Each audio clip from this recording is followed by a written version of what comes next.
Hey ladies, this is Alyssa with Across My Heart Ministries. Today we're going to spend some time really diving into the book of Galatians. So, just as you can guess from the title, the book of Galatians was written to the church of Galatia by Paul. The Galatians were Gentile people who heard the word of the gospel early on in Paul's missionary career. So these people held a very special place in his heart.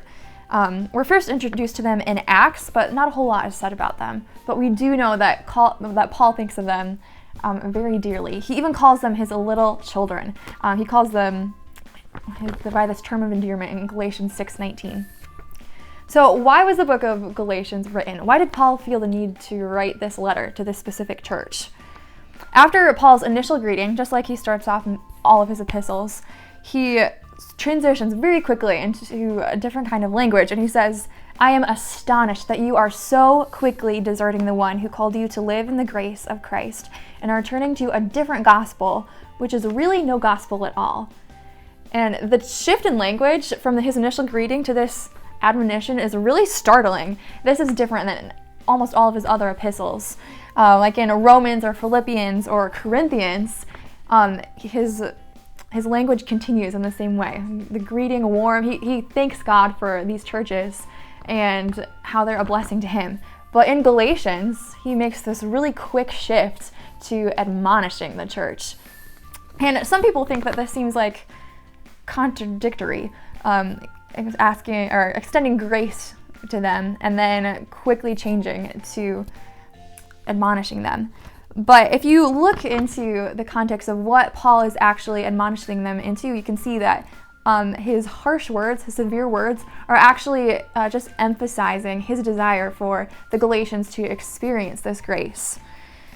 So though the Galatians were Gentiles, there were Jews who were living with them, and these Jews were trying to get the Gentiles to follow exactly the laws of the Torah.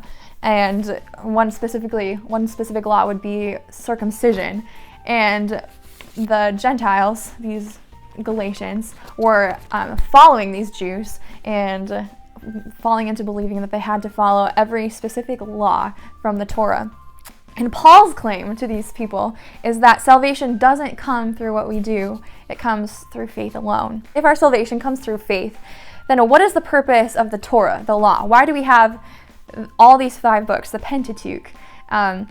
The law actually has 2 purposes, and the first of that is it magnifies our heart. It's kind of like a window into our heart, and it shows the depth of our sin, or the depth of the sin of Israel. And Paul says, "Cursed be everyone who does not abide by all things written in the book of the law and do them." So we can see the importance of the law, the significance of it. Now, another purpose of the law was that it provided a way for the Israelites to strive to be holy, just like their holy law.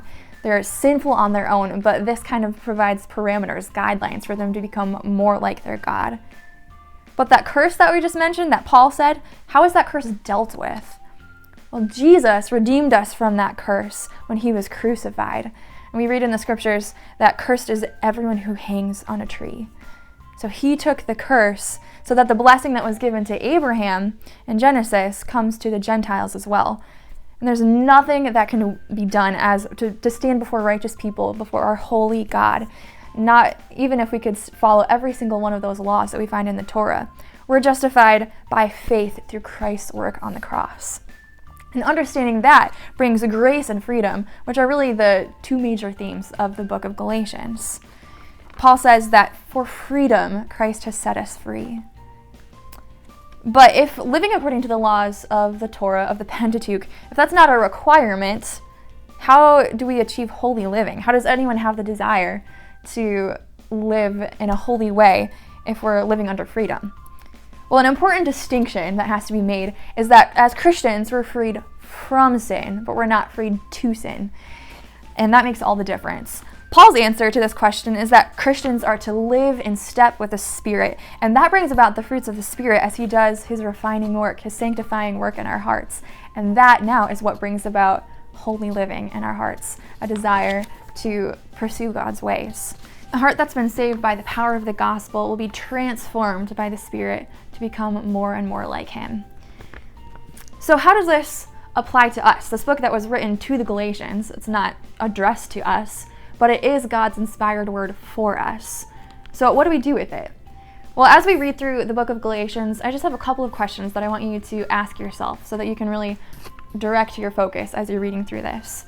And the first would be, is there a tendency toward legalism that you can see in your heart?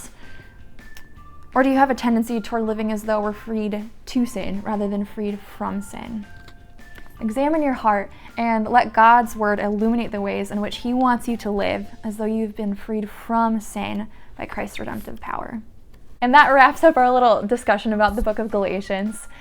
So I hope you really enjoy studying this book and really let the Spirit illuminate your heart over this next week.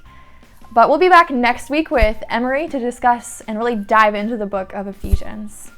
Bye, ladies.